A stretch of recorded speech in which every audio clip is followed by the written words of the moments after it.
विची विची days आ गए दोस्तों, क्योंकि आ गया मार्वल का एक और शो एगाथा ऑल अलोंग, जहां फिर से वांडाविजन राइटर जैक शेफर ने बहुत सारे इंटरेस्टिंग मिस्ट्रीज जोड़े हैं। आपको एपिसोड को लेकर स्पॉयलर्स का सामना करना पड़ेगा, इसलिए मैं बजा देता हूं स्पॉइलर अलर्ट घंटी,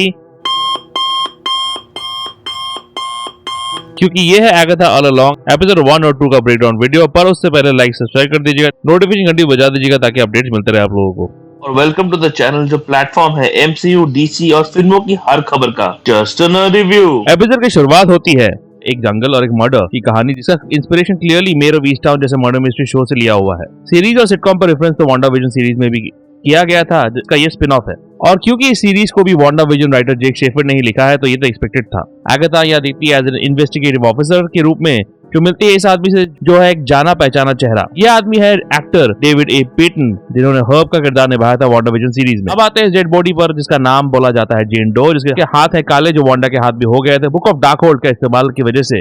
इसके कॉज ऑफ डेथ बोला जाता है ब्लंट फोर्स ट्रॉमा, और वांडा का डेथ हुआ था क्योंकि वो पूरा गुफा गिर गया था वांडा पर वांडागर माउंटेन में doctor strange in the multiverse of madness के आखिरी पलों में। तो ये भी मैच करता है। और फाइनली जिस तरह के कपड़े पहने हुए हैं इस लाश ने, हुडी, जैकेट और जीन्स वांडा को पहने हुए देखा गया है वांडाविजन सीरीज के दौरान। तो मैं ये कहना चाहूंगा कि ये लाश एगाथा के दिमाग के हिसाब से है वांडा की ही। वैसे बिगिनिंग क्रेडिट्स के समय वांडाविजन सीरीज पर एक और नोट आता है, जब लिखा आता है वांडा विस डिसियन based on a Danish series, जो एक इंटरेस्टिंग नोट है उस सीरीज पर। क्या सचमुच वांडा मर चुकी है? क्योंकि हर्ब और एगाथा के बीच एक डायलॉग से ऐसा लगता तो नहीं है।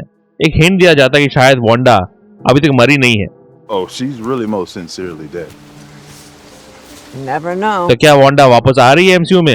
आखिर डेडपूल वुल्वरीन में वांडा की मूर्ति देखी गई थी, और एक सोलो स्कारलेट विच मूवी की बात तो चल रही है। हर्ब और एगाथा के बीच कन्वर्सेशन में ये डायलॉग भी सुनाई देता है, जो actually cult movie Wizard of Oz के डायलॉग पर रेफरेंस है। Oh, she's really most sincerely dead. Agatha को मिलता है उसका पेंडेंट जो उसने वांडाविजन में पहना था, जिसके अंदर दिखते हैं कुछ बाल, जिन पर मैं बाद में आऊंगा। ये दोनों एपिसोड सेट है वेस्टव्यू में, जहां वांडाविजन सीरीज घटित हुई थी। ये वही जगह है जहां वांडा ने अपना हेक्स का इस्तेमाल करके वहां के सिटीजन्स को अपने माइंड मैनिपुलेशन की ताकत से बंदी बना दिया था। फेक बिली, टॉमी और विजन के साथ वांडा ने अपनी दुनिया सेट कर ली थी वहां पर। आखिर में वांडा को एगाथा के बुरे इरादों की खबर मिल गई। वांडा फिर स्कारलेट विच बन के एगाथा पर स्पेल घुमाती है और उसकी मेमोरी हो जाती है गायब। वांडाविजन के आखिरी पलों में वेस्टव्यू की नोजी नेबर के रूप में रह जाती है एगाथा, जहां से ये सीरीज शुरू होती है। इनफैक्ट वेस्टव्यू में देखिए हर सिटीजन दिखता है यहाँ पर अलग अलग रोल्स में। David Patton as John Collins की बात मैं ऑलरेडी कर चुका हूँ, एज अ कॉप दिखते हैं वो।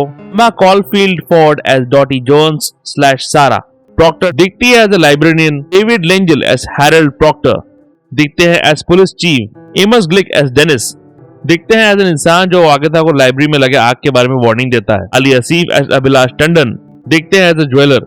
डेबरा जो रूप एज शैरन डेविस, जो होगी इनकी बलि की बकरी, यानी जिसकी बलि बहुत पहले ही हो जाएगी सीरीज में शायद। I know who it is. जिस बेचारी को पार्टी के नाम पर विचेस रोड पे ले जाया जाता है। एगाथा की इमेजिनरी ऑफिस में दिखता है एक होली ग्रेल, जो माना जाता है कप, डिश और स्टोन को, जिसमें हीलिंग पावर्स है। क्रिश्चियनिटी से लिंक्ड है ये ग्रेल। और दिखता है इस बच्चे का फोटो, जो हो सकता है एगाथा के बेटे निकोलस स्क्रैच का फोटो, जिसका रूम बाद में इसी एपिसोड में दिखता है।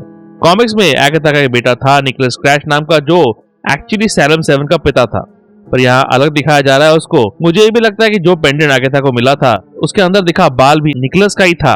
और मुझे ये भी लगता है जिस बच्चे का बलि का मेंशन जेनिफर केल एपिसोड 2 में करती है वो निकोलस स्क्रैच ही था। Another child sacrifice? जिसकी बलि एगाथा ने दी थी, यानी एगाथा ने अपने बेटे बलि ली होगी। एगाथा जिस मिसिंग किताब को लाइब्रेरी में ढूंढने गई थी उसका टाइटल है dialogue and rhetoric known history of learning and debate, जिसके इनिशियल अल्फाबेट्स को अगर आप जोड़े तो ये एक्चुअली निकलता है डार्कहोल्ड, जो रेफरेंस है बुक ऑफ डार्कहोल्ड पर। और इस बुक के राइटर का नाम है एंड्री यूगो। इन शब्दों को अगर जोड़ा जाए तो आता है वुंडगर, जो वुंडगर माउंटेन पर इशारा है जहां वांडा की मौत हुई थी। जोला की एंट्री होती है, जो एक मंत्र बोलता है जिससे एगाथा वांडा के स्पेल से बाहर निकल पाती है, जिस पर एक पुश देती है ऑब्री प्लाजा का किरदार। मॉर्ग में वांडा की इमेजिनरी लाश के सामने एगाथा को दिखता है एक लाइब्रेरी कार्ड, जहां दिखते हैं बहुत सारे डेट्स, जिसमें छुपे हैं बहुत सारे ईस्टर एग्स। फरवरी 16 है एलिजाबेथ ऑल्सन, जो वांडा का किरदार निभाती है एमसीयू में, उनका बर्थडे। 28 अगस्त है iconic comic book writer Wanda और एगाथा का कॉमिक्स में इंट्रोड्यूस किया था जैक कर्बी का बर्थडे। दिसंबर 28 है एक और iconic comic book writer Stan Lee का बर्थडे। जून 2 है मार्वल हेड केविन फाइगी का बर्थडे। जनवरी 21 है वो डेट जब वांडाविजन सीरीज डिज्नी प्लस पे शुरू हुई। एक्चुअली जिस किताब के नीचे ये लिखा हुआ है वो एक लाइब्रेरी रजिस्टर है, उसी के नीचे लिखा है State of New Jersey Public Library West View Branch 53961। 53961 comics में लिंक्ड है डॉक्टर स्ट्रेंज के साथ, जहां एक रियलिटी में डॉक्टर स्ट्रेंज और गीना वॉटकर जो क्रिस्टीन पामर का एक और वर्जन थी वो दोनों इस नंबर की रियलिटी में रहते थे और हाँ, उस रियलिटी में जीना थी सॉर्सरर सुप्रीम। ये अक्टूबर 14 में लिखा डब्ल्यू मैक्सिमोफ, विलियम मैक्सिमोफ पर इशारा हो सकता है, जो है वांडा का बेटा, जो जो लॉ का किरदार हो सकता है। पर आखिरी दो डेट्स, उन डेट्स पर भी मेंशन हो सकता है जब बुक ऑफ डार्कहोल्ड किसी विच के पास था, जैसे अक्टूबर 13 से वो किताब वांडा के पास थी। उससे पहले जनवरी 21 में लिखा आता है एगाथा हार्कनेस, यानी तब से अक्टूबर 13 तक बुक ऑफ डार्कहोल्ड एगाथा के पास थी। जब एगाथा वांडा के स्पेल से बाहर निकल रही होती है, वो एक के बाद एक वांडा विजन में दिखे कॉस्ट्यूम में दिखती है, जैसे यहाँ वो एपिसोड 8 में दिखे मॉडर्न कपड़ों में दिखती है। फिर उसके पैन में लिखा आता है नॉटी, जो भी वांडा विजन से लिया हुआ है। फिर वो इस रेट्रो लुक में भी दिखती है जो वांडा विजन में दिखा था, और फाइनली वांडा विजन में दिखे ब्लैक एंड व्हाइट एपिसोड के एक कॉस्ट्यूम में दिखती है एगाथा। जब कॉस्ट्यूम्स की बात हुई, एमसीयू का दूसरा न्यूड सीन दिखता है इस एपिसोड में थॉर लव एंड थंडर के बाद, तो मार्वल वालों को लाल पगले ने सचमुच पापी बना दिया है।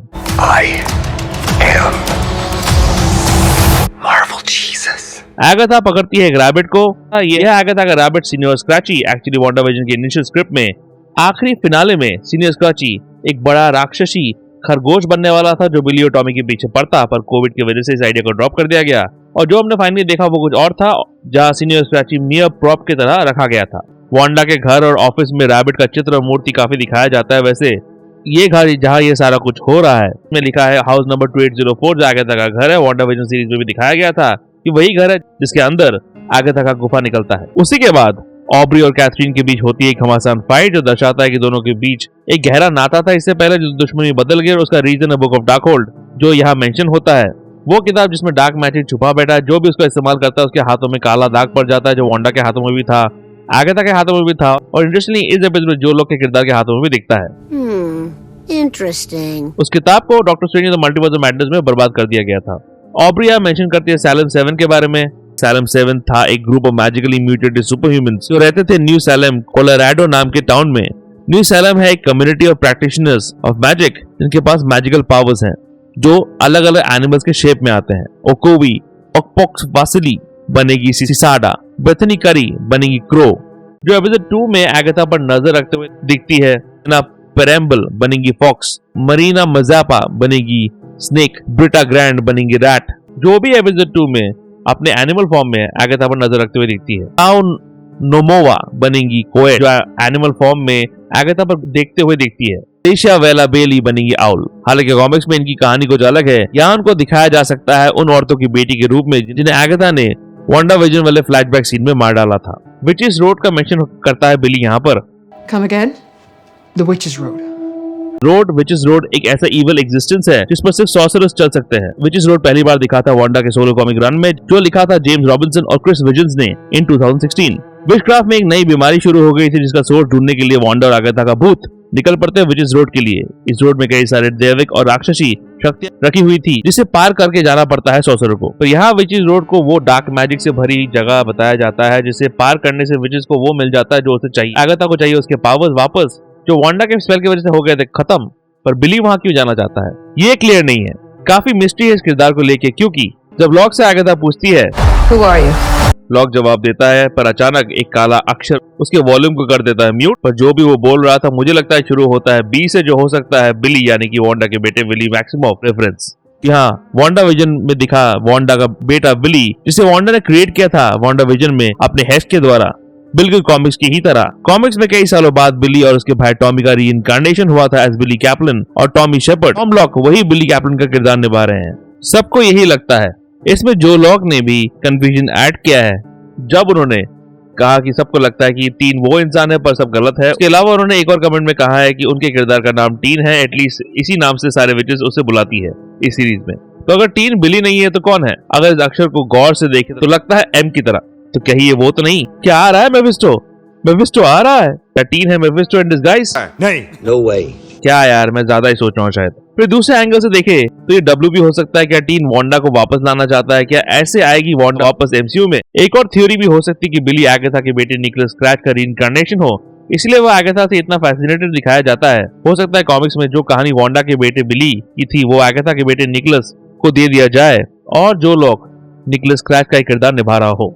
ये इन दोनों एपिसोड में दूसरी बार होता है जब टीन अपना इंट्रोडक्शन देने की कोशिश करता है, पर एगाथा या फिर हम एज एन ऑडियंस उसे सुन नहीं पाते। तो बिली कौन है, ये नई मिस्ट्री होगी इस सीरीज की। अगर ये बिली मैक्सिमोफ ही निकला तो घंटे का सस्पेंस होगा, ये सबको मालूम है। मफिस्टो होना चाहिए बंदा, मफिस्टो। कंट्रोल यार। वैसे वेस्ट व्यू में वांडा को लेके काफी डर बैठ गया, उसका नाम भी नहीं लेते लोग, जिसे देखकर हैरी पॉटर फिल्मों से वोल्डेमॉर्ट की याद आ जाती है, जिसका खौफ इतना था कि मैजिकल वर्ल्ड में कोई उसका नाम नहीं लेता था।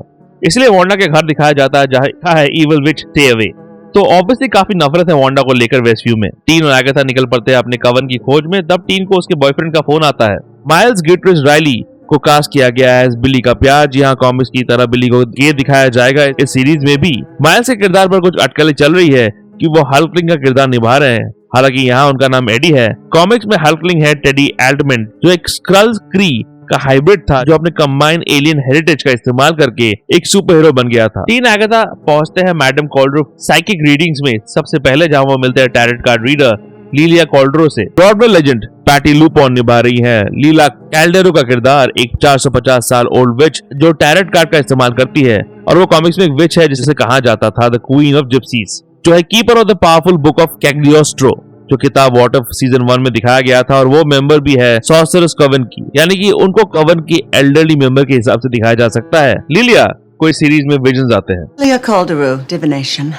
अलीहान निभा रही है एलिस वू का किरदार, जो हो सकती है कॉमिक से एलिस गलिवर। एलिस गलिवर थी ऑगस्ट वू की बेटी, जो थी magical guardian of Hong Kong. Alice को मैजिक पावर्स अपनी माँ से मिले, पर अपने पावर्स को छुपाने के लिए वो डायरेक्टली कभी अपने पावर्स का इस्तेमाल नहीं करती थी, पर हेक्सेस और स्पेल्स के थ्रू दुश्मनों का सामना करती थी। एलिस वू गलिवर, जिसे प्रोटेक्शन विच बताया गया है, जो सर्कस बना सकती है, प्रोटेक्शन मिलता है भूतों से, उसके प्रोटेक्शन मंत्र से। एलिस वू की माँ का रेफरेंस होता है यहाँ, जिनका चित्र एंड क्रेडिट में भी दिखाया जाता है गाना गाते हुए। जमाटा निभा रही है जेनिफर केल का किरदार। कॉमिक्स में जेनिफर केल एक सॉर्सरस है, जेरेड नाम की कल्ट का पार्ट थी और बाद में लीडर भी बनी उस कल्ट का। उसने अपनी फैमिली की लेगेसी को इनहेरिट किया था, जहाँ उसे एक मिस्टिकल टोम को गार्ड करना था, जिसकी मदद से वो बन गई एक पावरफुल सॉर्सरस जो लड़ती है डेमोनिक फोर्सेस से। जेनिफर केल पोशंस का इस्तेमाल करती है अपनी मैजिक के लिए। Jennifer Kale, potions. एक वक्त एगाथा जेनिफर से कहती है witches don't do well in courts, जो इशारा करता है विचेस के कोर्ट केसेस और पर्सिक्यूशन पर, जहाँ सदियों से औरतों को विचेस के नाम पर पनिश किया जाता है, जिनके कुछ दृश्य एंड क्रेडिट्स में भी दिखाया जाता है। फॉर एग्जांपल आयरन रे को दिखाया जाता है, जिसे अपने शहर को छोड़कर भागना पड़ा था क्योंकि उस पर विच क्राफ्ट प्रैक्टिस करने का आरोप लगाया गया था 1938 में। एगाथा फाइनली दिखती है अपनी कॉस्ट्यूम में, जिसमें वो वांडा विजन के क्लाइमैक्स में दिखी थी। सारे विचेस एगाथा के घर के नीचे गुफा में गाते हैं गाना, जो एगाथा के सार्कास ने D23 में भी गाया था। साइलेंस 7 कर देते हैं वांडा के घर पर अटैक से पहले वो एगाथा का नाम लेते हैं ये आवाज करके, जिसे सुन के मुझे राज मूवी की भूत की डरावनी आवाज याद आ गई। तभी प्रकट हो जाता है एक दरवाजा है पेंटागन शेप का। पेंटागोनिकल शेप विचक्राफ्ट में काफी इंपॉर्टेंट है, और वांडा का हेक्स भी पेंटागोनिकल शेप का ही था। वो लोग पहुंच जाते हैं आखिर में विचेस रोड में, जहां से अब कहानी का असली मजा आएगा। एंड क्रेडिट में दिखाया जाता है डिज्नी के स्नो वाइट की इविल विच को, और सिम्पसन सीरीज के विच वाले एपिसोड की झलक भी दिखाई जाती है।